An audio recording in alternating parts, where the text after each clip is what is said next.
Un retournement de situation brutal secoue la Guinée-Bissau. Ce basculement n'a pas eu lieu en quelques jours, mais au fil de mois d'exaspération croissante. Au cœur de cette crise, un nom émerge et se grave dans les mémoires, Ibrahim Traoré, un modèle ou une figure à éviter.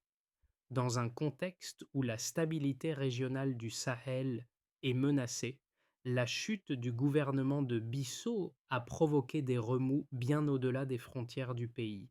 Ibrahim Traoré, avec son influence régionale, devient un symbole d'un tournant politique profond. La Guinée-Bissau, longtemps marquée par l'instabilité, se trouve à un tournant décisif.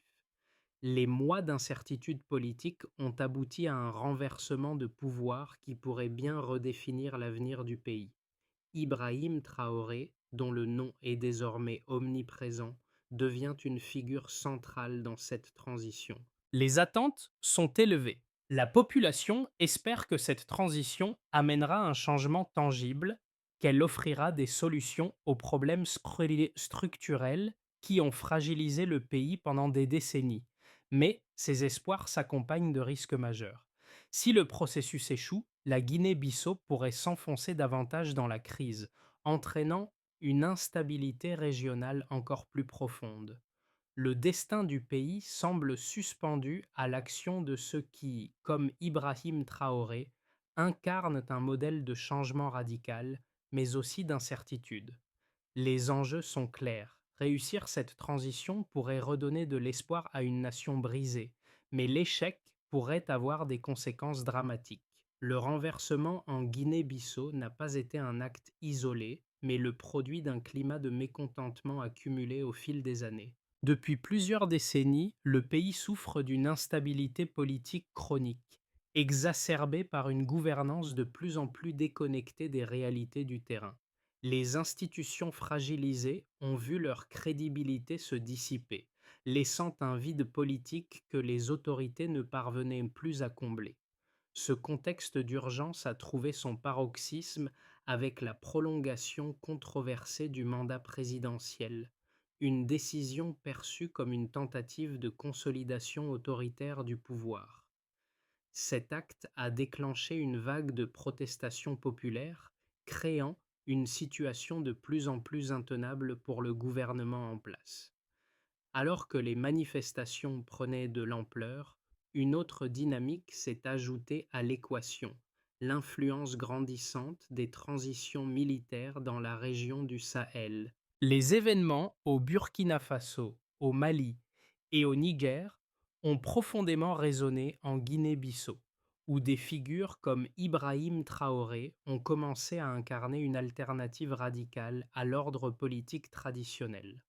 La popularité de Traoré, bâtie sur sa position dans les coups d'État voisins, a créé un climat propice à une mobilisation militaire dans le pays. Les forces armées, observant de près les événements de la région, ont finalement pris la décision de renverser le gouvernement, comme une réponse à la pression populaire croissante. Ce basculement n'a pas été un soulèvement spontané, mais une intervention structurée, alimentée par une série d'événements politiques et sociaux internes et externes. Les premières heures suivant le renversement ont été marquées par une certaine confusion.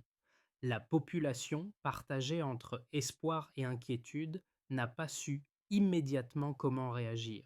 Tandis que certains ont salué la fin du règne du président, d'autres se sont interrogés sur les véritables intentions des militaires. La question qui dominait alors était de savoir si ce renversement marquerait un renouveau politique ou s'il serait simplement un prolongement de la crise avec de nouveaux acteurs au pouvoir. Ibrahim Traoré, en tant que figure montante de cette transition, est devenu à la fois un symbole d'espoir et un point d'interrogation pour l'avenir du pays. Ibrahim Traoré émerge comme un acteur clé de la transition en Guinée-Bissau, bien que sa présence se fasse sentir en toile de fond au début des événements. Anciennement perçu comme une simple figure militaire dans la région, son nom est désormais associé à une révolution politique dont l'ampleur reste encore difficile à évaluer. Sa réputation Construite sur son rôle majeur dans le renversement du pouvoir au Burkina Faso, a traversé les frontières pour devenir un symbole de résistance contre l'ordre établi. En Guinée-Bissau, il représente à la fois un espoir de changement et une incertitude majeure quant à la direction que prendra le pays.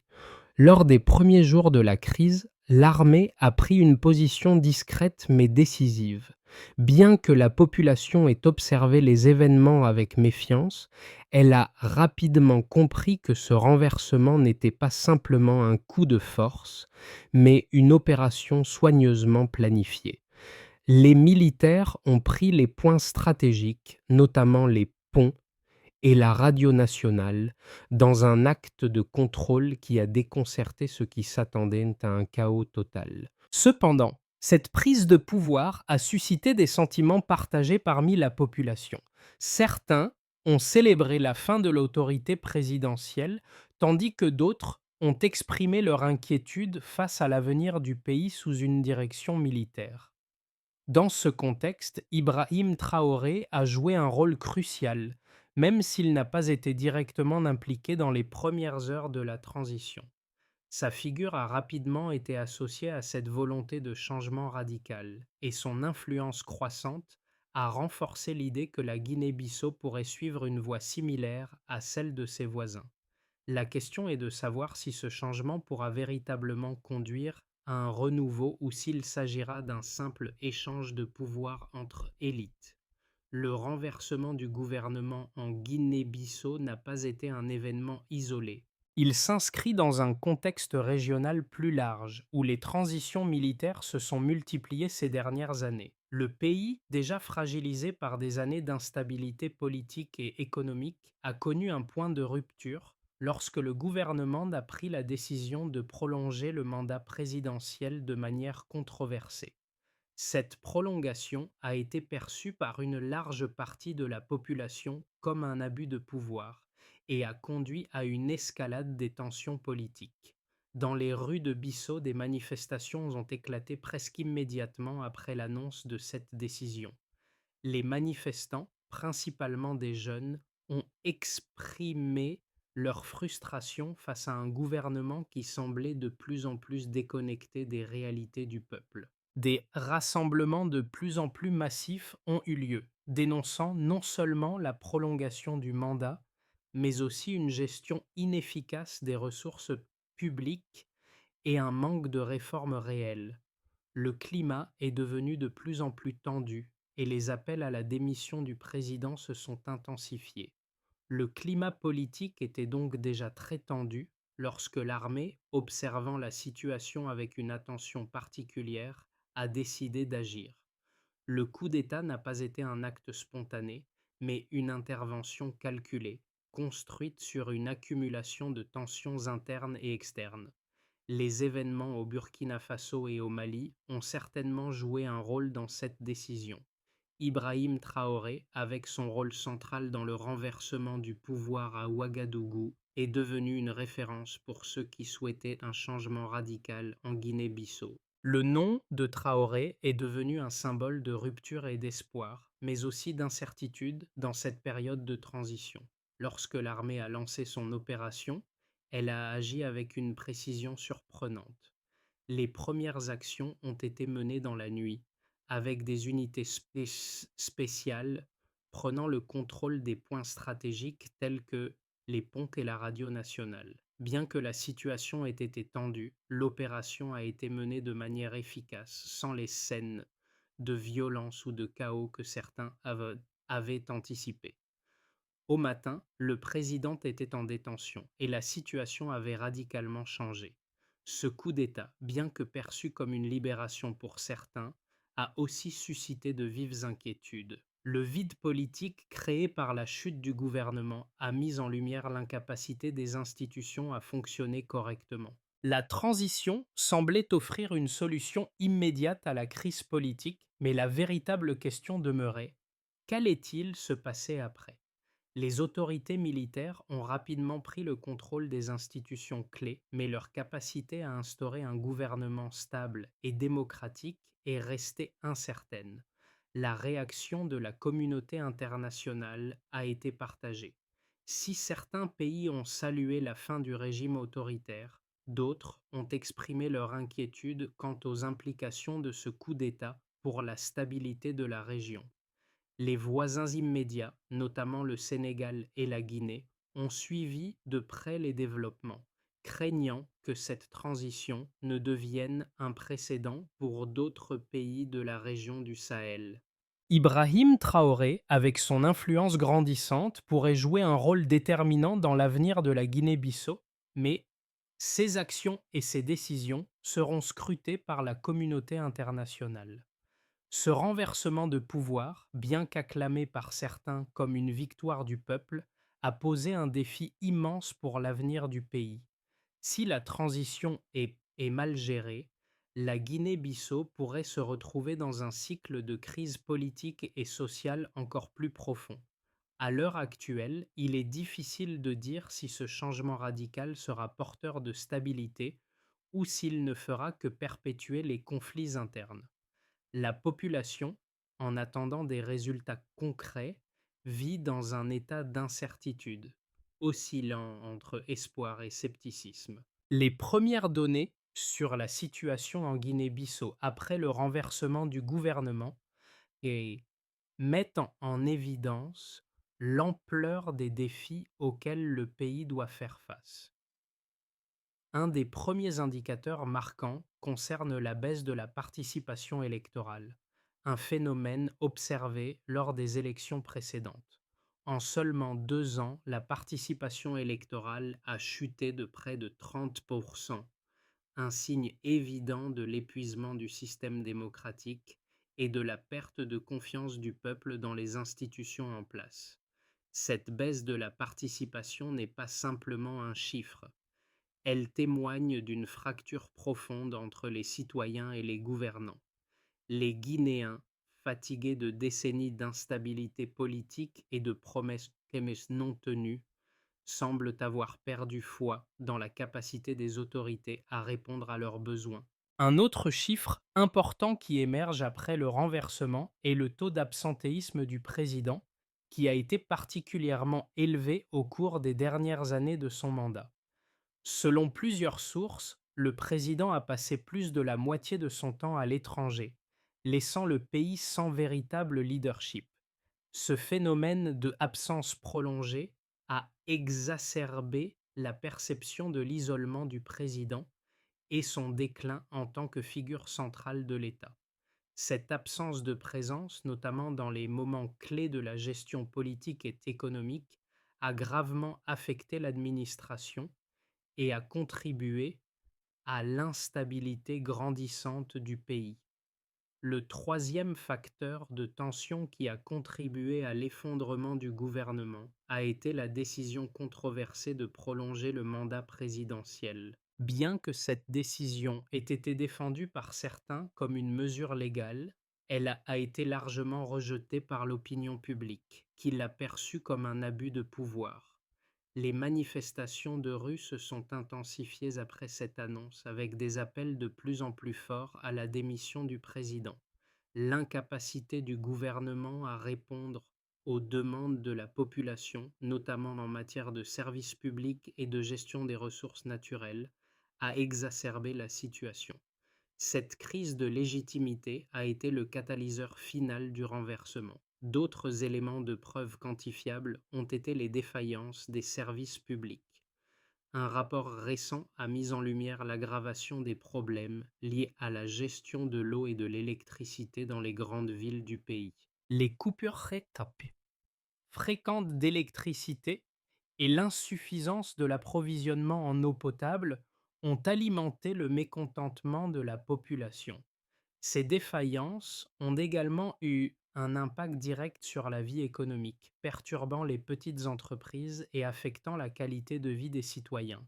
Enfin, un indicateur clé a été l'évolution des investissements étrangers. Avant la crise, la Guinée-Bissau connaissait une croissance modérée de ses investissements, principalement dans les secteurs de l'agriculture et des ressources naturelles. Cependant, à la suite des tensions politiques croissantes Les investisseurs ont montré des signes d'hésitation. Les entreprises étrangères ont réduit leurs engagements et certains projets d'infrastructure ont été suspendus. Cette fuite des capitaux a aggravé la crise économique du pays, qui dépendait fortement des investissements extérieurs pour stimuler la croissance et réduire la pauvreté. Ces trois éléments quantifiables, la baisse de la participation électorale, l'absentéisme du président et la prolongation controversée de son mandat, témoignent d'une dégradation systémique des institutions et de la gouvernance en Guinée-Bissau. Le renversement du pouvoir par l'armée, bien qu'il ait pu être perçu comme une libération pour certains, a mis en lumière un échec profond du système politique. En l'absence de réformes immédiates et de mesures concrètes pour restaurer la confiance dans les institutions, la Guinée-Bissau risque de se retrouver dans une situation encore plus précaire.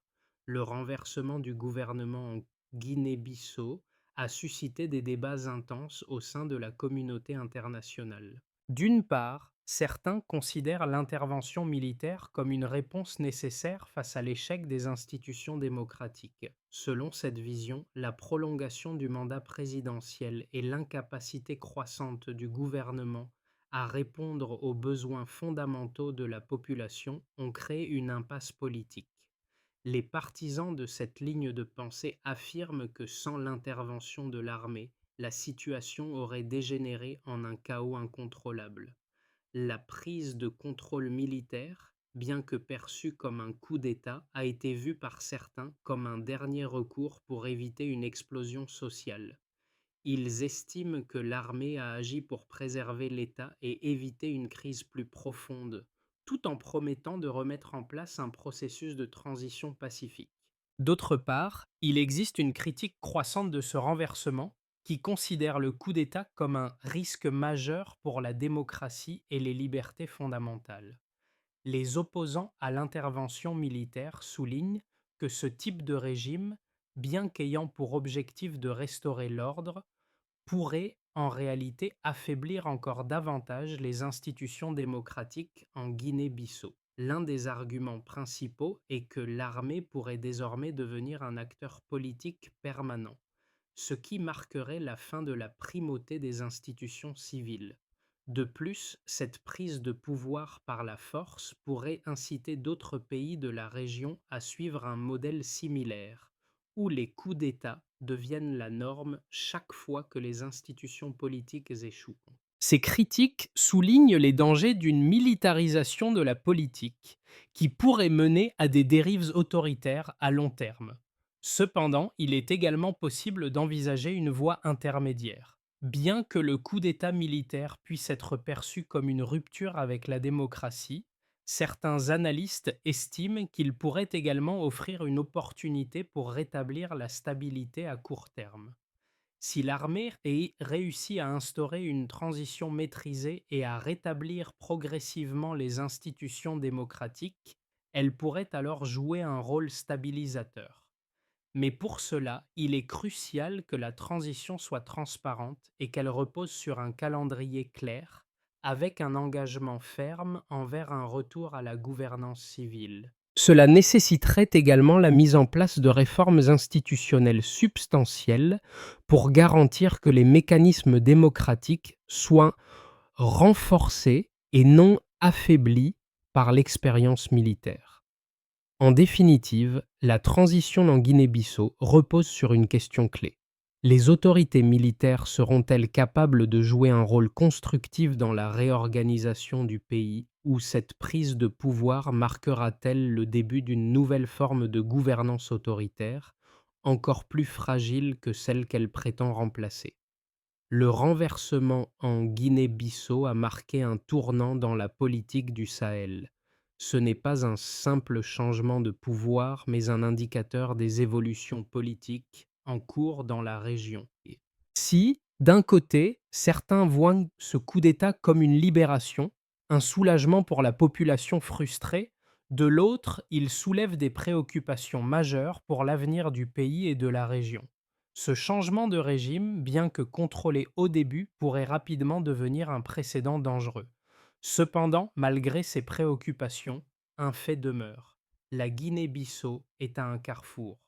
Le pays pourrait choisir de prendre un chemin radical, d'instaurer une nouvelle gouvernance, ou bien de retomber dans les pièges du passé, avec un cycle interminable de crises.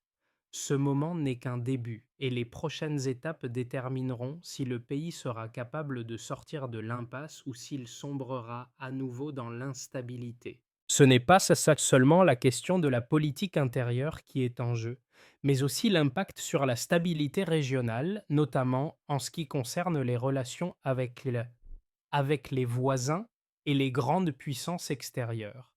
Le renversement du gouvernement en Guinée-Bissau a des répercussions profondes, tant sur le plan national qu'international. À l'échelle locale, la transition a exacerbé une fracture déjà existante entre la population et les institutions publiques. Ce renversement, bien que soutenu par une partie de la population, a aussi réveillé de vives inquiétudes parmi ceux qui craignent une militarisation durable du pays. Les premières heures de la transition ont montré une population partagée entre soulagement et incertitude, et cette division continue de se manifester dans les rues de Bissau. Tandis que certains attendent de voir des résultats concrets, d'autres redoutent que cette nouvelle gouvernance n'apporte que plus de chaos et d'oppression. Dans le même temps, les conséquences économiques de ce renversement sont déjà visibles. Le pays, qui dépendait fortement des investissements étrangers et de l'aide internationale, fait face à une situation où la stabilité économique est sérieusement remise en question. Les entreprises étrangères ont suspendu certains de leurs projets et la confiance des investisseurs s'est considérablement érodée.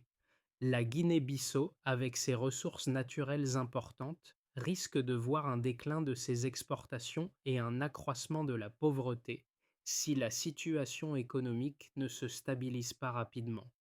Les jeunes, en particulier, se trouvent à la croisée des chemins. Ce groupe, qui a longtemps été à l'avant-garde des manifestations et de la contestation populaire, voit ce renversement comme une opportunité de redéfinir leur avenir.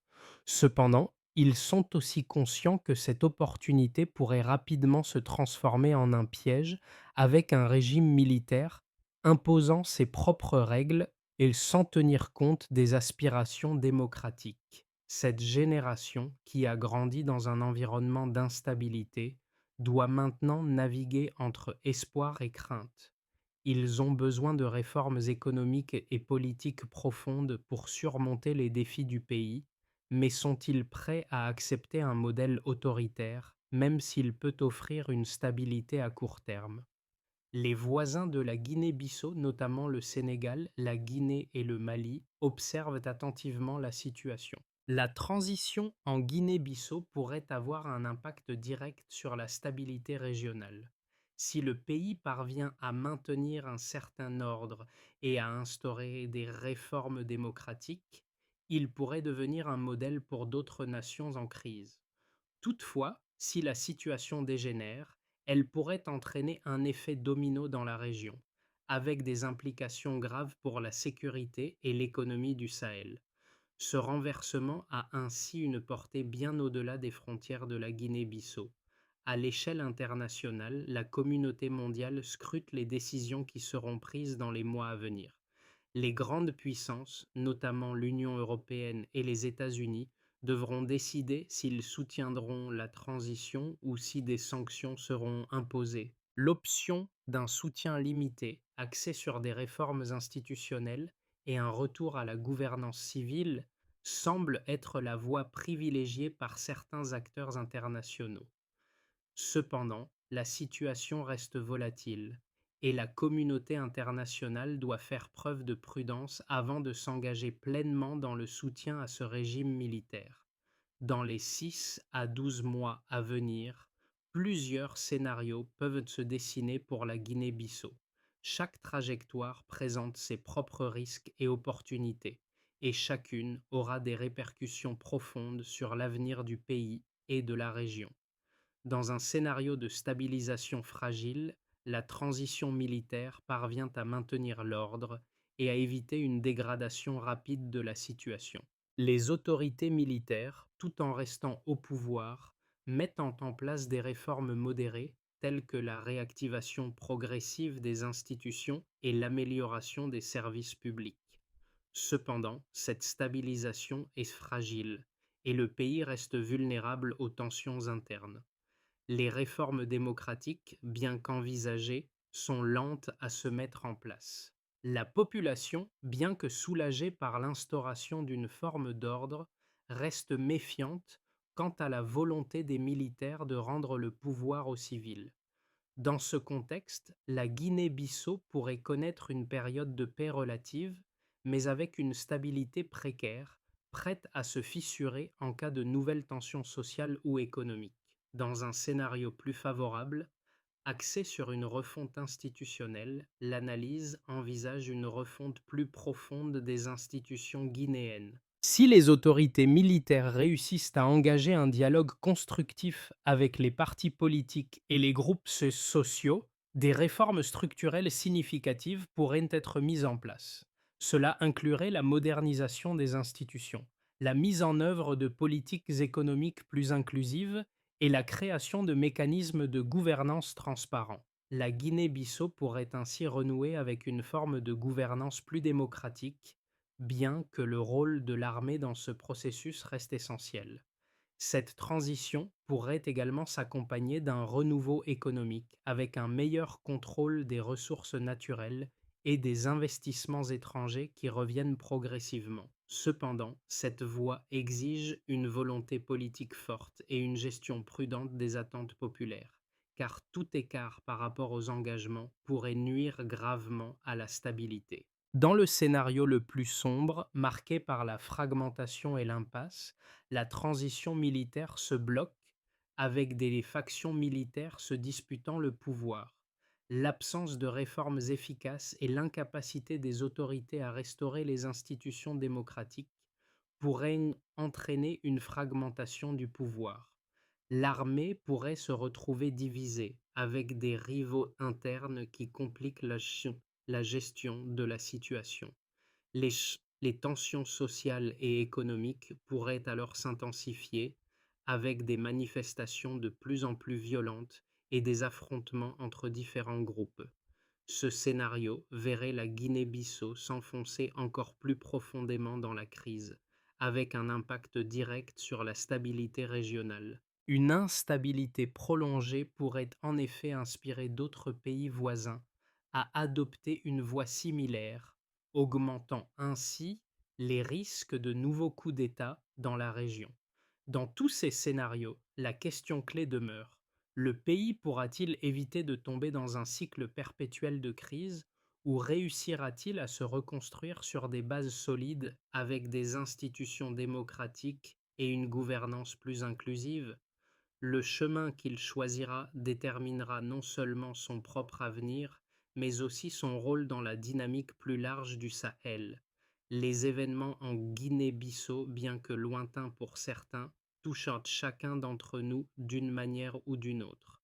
La question de la stabilité politique et de la gouvernance dans la région du Sahel, au-delà de ses frontières immédiates, a des répercussions bien plus larges. La jeunesse de la Guinée-Bissau, mais aussi celle des pays voisins, est particulièrement concernée par les issues de cette transition. Pour ces jeunes générations, l'avenir semble se jouer dans les mois à venir.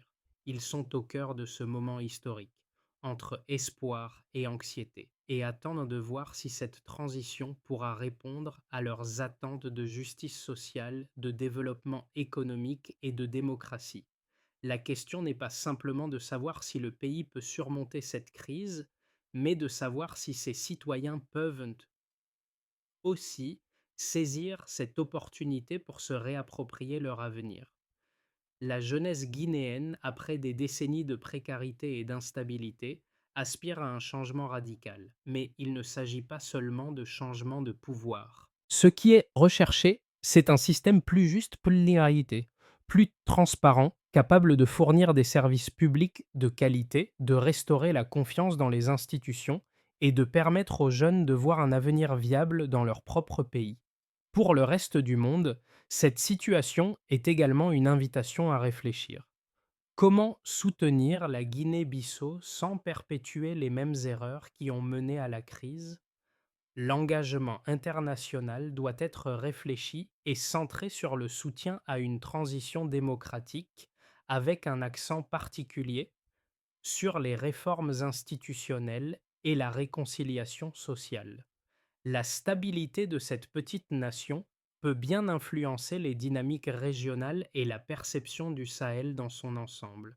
La Guinée-Bissau se trouve à un carrefour et le chemin qu'elle choisira dans les mois à venir sera crucial pour son avenir. Pour réussir cette transition, plusieurs étapes doivent être franchies avec précaution. La première priorité doit être la réactivation des institutions de base. Cela inclut la remise en état des administrations locales, la modernisation des services publics et la réorganisation des structures judiciaires pour garantir leur indépendance et leur efficacité. Il est essentiel que l'État retrouve sa capacité à fonctionner de manière autonome et transparente afin de répondre aux besoins immédiats de la population.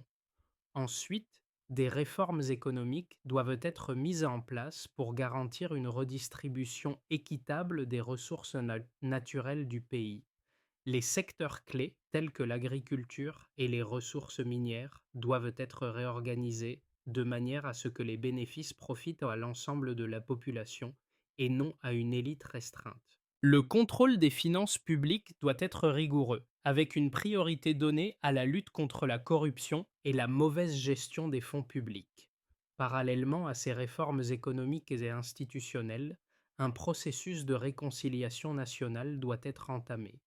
Cela passe par la mise en place de mécanismes de justice transitoire permettant aux victimes des abus du passé de trouver réparation. Il est également crucial d'engager un dialogue inclusif impliquant toutes les parties prenantes de la société, des partis politiques aux groupes sociaux, en passant par la jeunesse et les organisations de la société civile. Finalement, un calendrier politique réaliste doit être établi pour garantir un retour à la gouvernance civile. Ce processus ne doit pas être précipité, mais doit se dérouler selon un rythme qui permette de bâtir des bases solides pour la démocratie à long terme. La Guinée-Bissau, après le renversement du pouvoir, se trouve à un moment de transition où tout semble possible, mais où l'incertitude demeure omniprésente. Ibrahim Traoré, bien qu'absent du premier plan, reste un symbole de la rupture, une figure associée au changement radical. Son influence dépasse largement les frontières de la Guinée-Bissau et son nom résonne dans les discussions sur l'avenir du Sahel.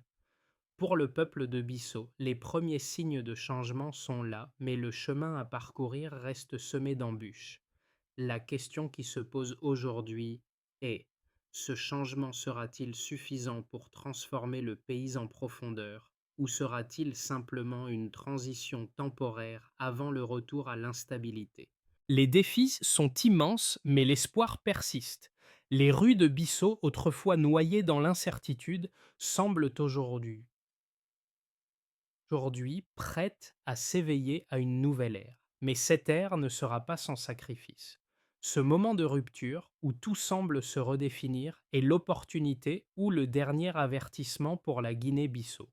Le pays a franchi un seuil et les choix faits maintenant détermineront si ce seuil conduit à une rédemption ou à une nouvelle chute. Le chemin de la Guinée-Bissau reste incertain, mais les possibilités sont réelles. Si la transition réussit, elle pourrait devenir un modèle pour d'autres pays du Sahel, en montrant qu'il est possible de rompre avec l'instabilité et de reconstruire un avenir plus stable. Cependant, ce processus nécessitera l'engagement de tous, des citoyens aux leaders politiques, en passant par la communauté internationale. L'avenir du pays ne se décidera pas dans les bureaux du gouvernement, mais dans les rues, dans les écoles et dans chaque communauté qui rêve d'un avenir meilleur. Pour soutenir la Guinée-Bissau dans ce processus de transformation, il est essentiel de continuer à promouvoir le dialogue et la coopération internationale. Les acteurs mondiaux ont un rôle à jouer, mais c'est la population guinéenne qui, en dernière instance, décidera du chemin à suivre. Que vous soyez acteur politique, citoyen ou observateur international, votre implication et votre soutien à une transition pacifique et inclusive seront cruciaux. Envisagez-vous d'être une part de cette transformation ou allez-vous rester spectateur d'un tournant historique?